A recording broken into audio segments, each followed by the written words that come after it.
Patients Community of Tanzania is a non-governmental organization set to provide education and awareness on sickle cell disease in Tanzania.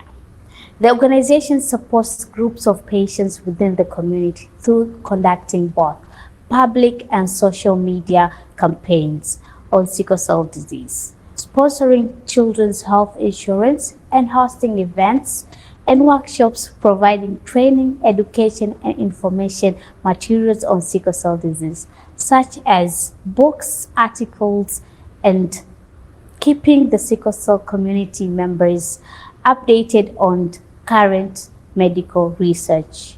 As a warrior living with sickle cell and a patient lead in Tanzania, our cry is, first, access to sickle cell clinics is challenging, especially for those residing in rural and in outskirting areas. Due to this, many patients are forced not to attend clinics as requested, and many have to travel a long distance to get the care they need.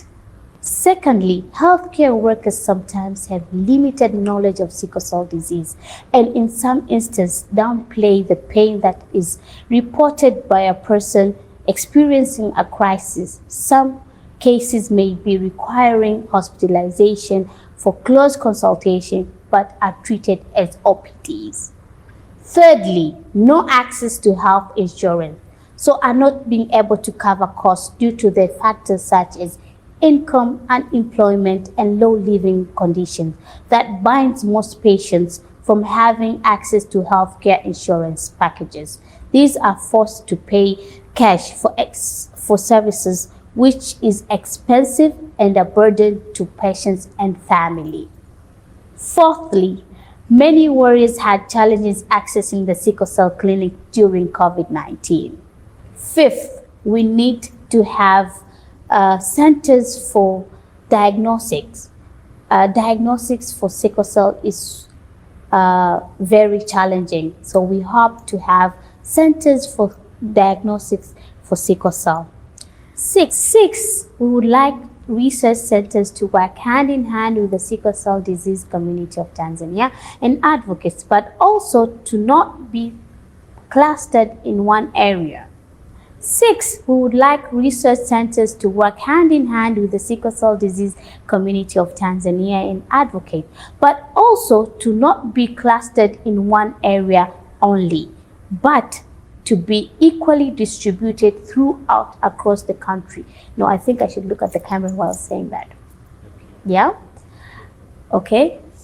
Okay.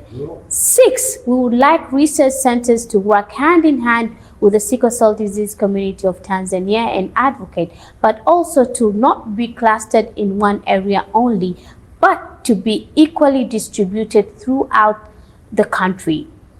7th, we need transparency, information. 7th, we need transparency, information guidelines, and data openness. When working with researchers, data should be shared openly and transparently. 8th, we need funds to NGOs and advocates so as to enable and equip us to fully be there and cooperate with the researchers. Okay? 8th, we need funds to NGOs and advocates so as to enable. 8th, we need, okay. 8th, we need funds to NGOs and advocates so as to enable and equip us to fully be there and cooperate with these researchers.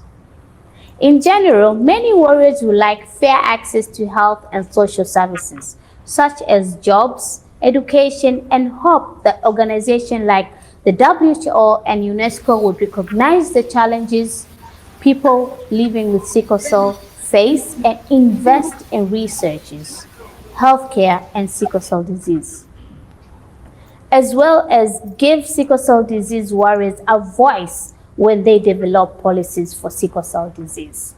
Thank you.